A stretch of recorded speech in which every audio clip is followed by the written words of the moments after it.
The other day, I was doing my daily skim through the crypto headlines, and there was one from Cointelegraph that caught my eye. Quote, "Crypto ownership has nothing to do with distrust in fiat." This was one of the conclusions from a recent study conducted by the BIS, which has inspired other crypto news headlines such as, quote, "XRP holders are the most educated and Litecoin holders are the least educated." These were some pretty bold claims, to say the least, so I decided to take a look at the study myself. Today, I'm going to explain what the BIS is, what its study actually implies, and I'll tell you which of these headlines are clickbait and which are legit.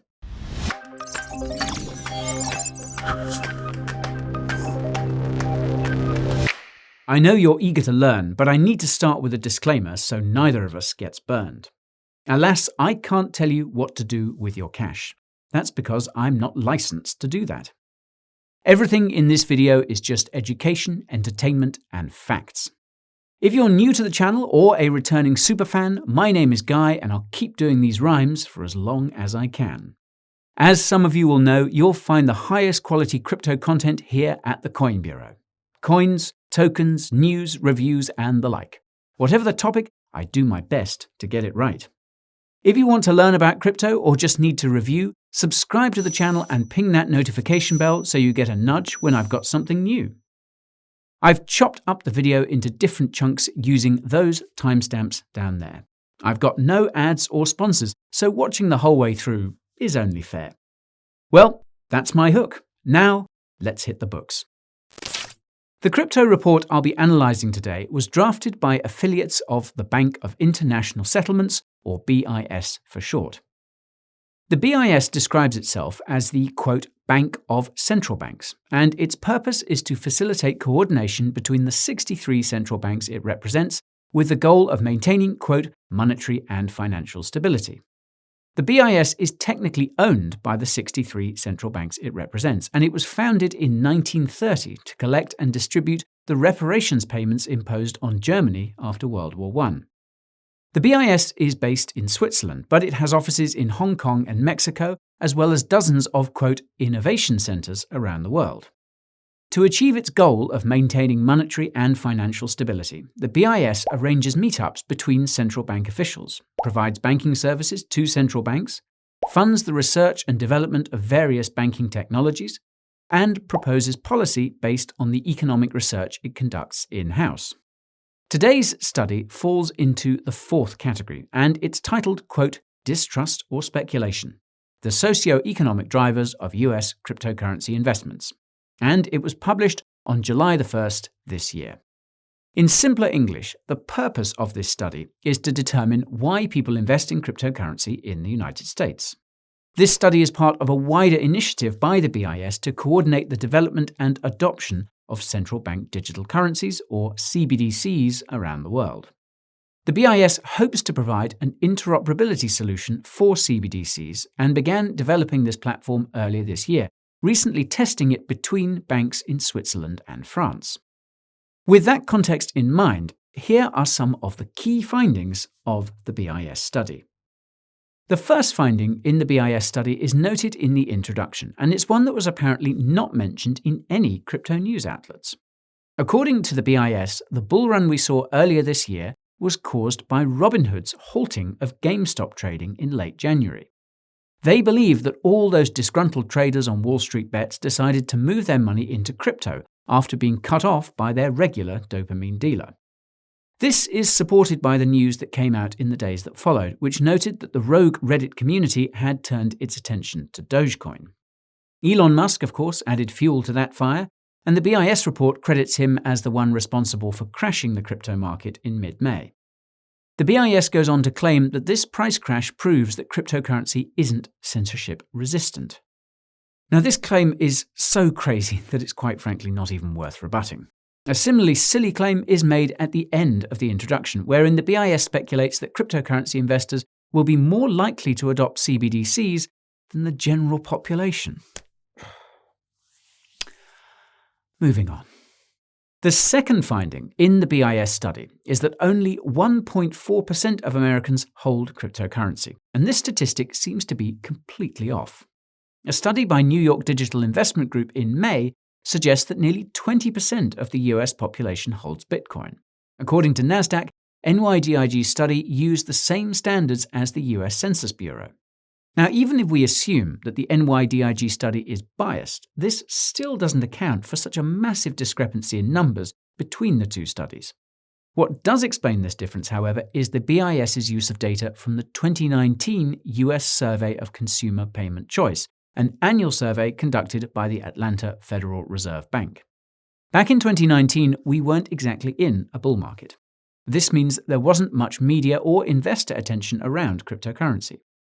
We've obviously seen no shortage of that in 2020 and 2021. Now, on that note, the Atlanta Federal Reserve Bank has actually published the 2020 version of its Consumer Payment Choice Survey, and 4% of respondents reported holding a cryptocurrency of some kind. That's more than double the 1.4% figure in the BIS study, which begs the question of why they didn't use that data instead. In any case, I reckon it's safe to assume that the actual percentage of Americans who hold cryptocurrency is somewhere in the neighborhood of 10%. Fact checked. Here's the next finding.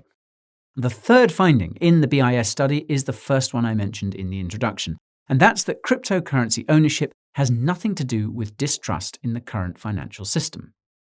Here's what the study actually says. Quote, having a debit card, using a mobile app for payments, and using PayPal increase the probability of investing into cryptocurrencies by 1.9, 3.5, and 2 percentage points, respectively.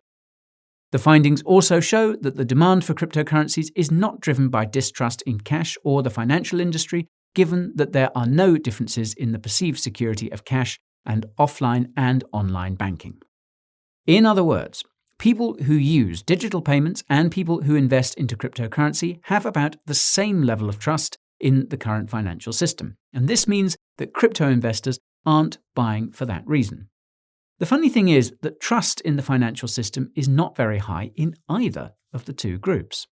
As seen in the brief data summary earlier in the study, Americans believe the current financial system scores about 3 out of 5 in terms of security for cash and bank payments. If you turn that into a percentage and extrapolate the same way the BIS did with its finding, this means the average American thinks the current financial system is just 60% secure. More importantly, the Consumer Payments Choice Survey doesn't ask respondents directly if they're buying crypto because they don't trust the current financial system. To say that demand for cryptocurrencies is not driven by distrust is a bit of a stretch, or as the nerds like to say, correlation doesn't equal causation.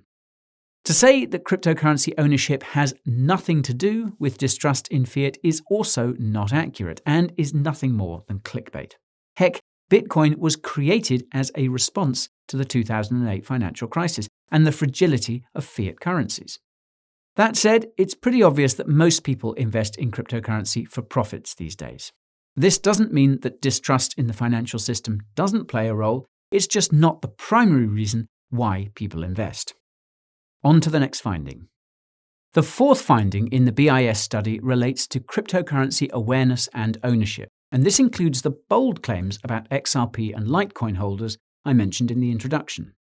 According to the BIS study, the most widely known cryptocurrency is Bitcoin, and I reckon that continues to hold true to this day, though it's possible that Dogecoin is a close second for this title.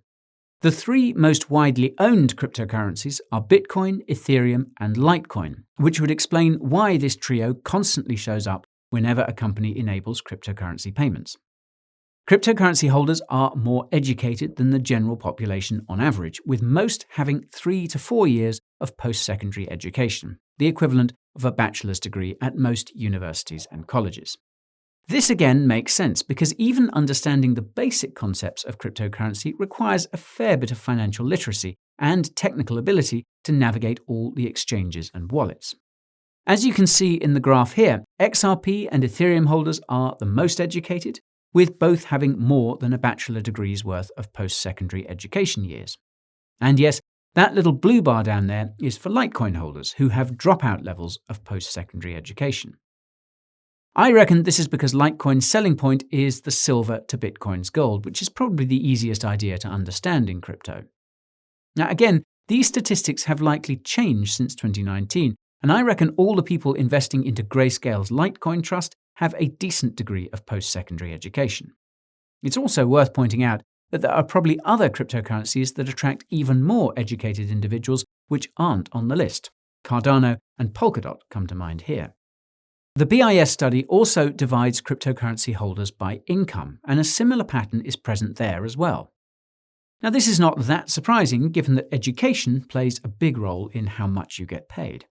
The interesting thing is that Litecoin holders seem to be pretty well off, despite their lackluster academic credentials. To all the LTC holders, I hope you know I'm kidding. Now, another interesting finding in this section of the BIS study comes from two 2017 surveys it references, which showed that 80% of crypto investors thought BTC would be the dominant crypto 5 years later. Well, it's 5 years later, and here we are. I suppose that wasn't a hard thing to predict correctly. It looks like some of those respondents put money on this outcome because 40% also said that they intend on trading Bitcoin using futures contracts. This is significant because over-leveraged trading is one of the main reasons the crypto market is so volatile. Whenever the price drops, billions of dollars of BTC from over-leveraged traders gets liquidated, and that causes those scary flash crashes we see below key zones of support. Some would say that institutions manipulate prices so that this happens on purpose, and you can learn more about that by watching my video about the Wyckoff method using the link up there in the top right. The fifth finding in the BIS study is probably the most significant, and that's that the majority of cryptocurrency investors become long-term hodlers. Specifically, quote, owning a cryptocurrency in 2016, 2017, and 2018 increases the probability, on average, of owning a cryptocurrency in 2017, 2018, and 2019 by 61, 56, and 55 percentage points respectively. In other words, those who invested in cryptocurrencies in the past are likely to remain invested. Cue the crypto crash turns everyone into a hodler meme. Now, in all seriousness, the reason why this finding is so important is because more hodlers means less volatility over time. It also flies in the face of the idea that people aren't purchasing cryptocurrency because of their distrust in the current financial system. Otherwise, they'd be spending and not holding long term. As noted in the BIS study, hodling has the potential to stabilize the cryptocurrency market as a whole and turns coins like BTC into stores of value like gold. If you happen to be curious about how Bitcoin compares to gold, I'll leave a link to my video about that in the description. The sixth and final finding in the BIS study that I want to discuss today relates to the gender gap in cryptocurrency investing. According to the BIS, about 75% of cryptocurrency investors are men, whereas only about 25% of them are women. Prior to 2017, about the same percentage of men and women invested in crypto. Since 2017, however, this gap has been growing quite rapidly. Now, you might be thinking that the ladies aren't all that interested in crypto, but apparently this isn't the case. The percentage of women who have knowledge of cryptocurrencies is essentially on a par with men, 65 to 75% if we're being exact. I reckon that knowledge is closer to 100% for both genders today because of all the fuss caused by the Musk and such. So, what is causing this difference in crypto investing between men and women? Well, according to the BIS, the answer is that women are more risk-averse than men, and cryptocurrencies are on the deeper end of the risk spectrum as far as investments go. This risk rating matters more than you think, and it's one of the key factors that moves the price of Bitcoin and other cryptocurrencies. You can learn more about that using the link up there in the top right. After discussing all these interesting findings, the BIS presents an even more interesting set of policy proposals at the end of its study. For starters, it argues that cryptocurrencies are not seen as currencies by investors and are, quote, niche digital speculation objects. Because of that, they should be heavily regulated. The problem here, of course, is that the BIS's policy prescription is based on data from the United States. If you ask people living in, say, Turkey, Nigeria, or El Salvador, you'd probably get a very different set of answers.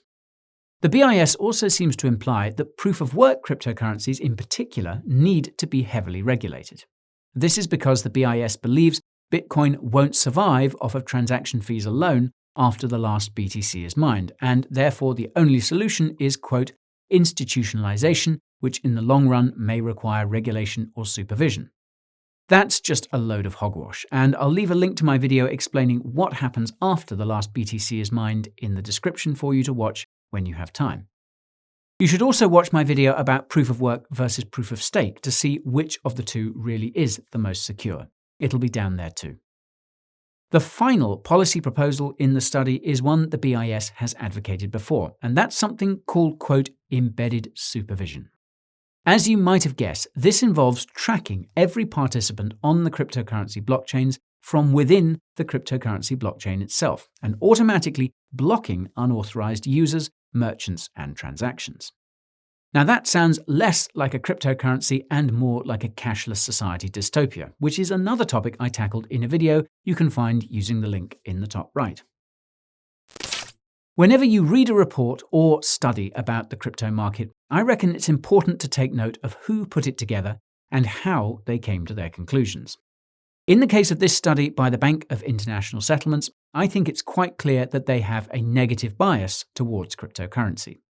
They are a bank, after all, and not just any bank. The BIS is the bank of the central banks. As amazing as some of its findings were, the sad reality is that not many of them are relevant to the crypto market today. Now, I blame this on its use of outdated data, and I suspect the writers of the report didn't use the most recent data from their source because it would blow most of their narrative out of the water. Cryptocurrency adoption is happening fast, and cryptocurrency innovation is happening even faster. Cryptocurrency is not some niche speculative asset class anymore. It's owned by some of the largest publicly traded companies and investment funds on the market. Even though the average person is attracted to crypto because of the potential for profit, I reckon most of them stick around because they can see just how much it can do. Crypto lending, borrowing, saving, and payments may be a profitable pastime in the Western world, but it's a prerequisite to existence for millions of people elsewhere on the planet. So if this study shows us anything, it's that the central banks are starting to get nervous about cryptocurrency adoption and innovation. Well, they only have themselves to blame, given that the average American has only 60% confidence in the current financial system. That is my biggest takeaway from this study. And as people see how viable the alternative really is, that level of confidence is going to continue to drop as everyone turns to crypto. Right, my friends, I want to hear your thoughts now. Which finding in the BIS study stuck out the most to you? Let me know in the comments down below. Now, I love reading your thoughts on these videos, and I will try and reply to at least some of your comments. Don't forget to hit that like button on the way down, and remember to subscribe to the channel and ping that notification bell so you know the next time I'm around. You can fill the gap between now and my next video by following me on Twitter, TikTok, and Instagram. If you don't have time to stay up to date with the crypto market, you can join my Telegram channel where I give you a summary of everything that's going on every day. If you don't have time to check Telegram every day, subscribe to my weekly newsletter to get it all in one place. My portfolio, altcoins I'm watching, and tips and tricks to help you ride the market waves. If you're wondering where I got this shirt, I'm glad you asked. The Coin Bureau merch store is how I make my cash. Buy up a t-shirt or sweater, though I reckon buying both would be better. That's all I've got for you today, ladies and gents. Thank you as always for watching. Keep on hodling and don't get wrecked.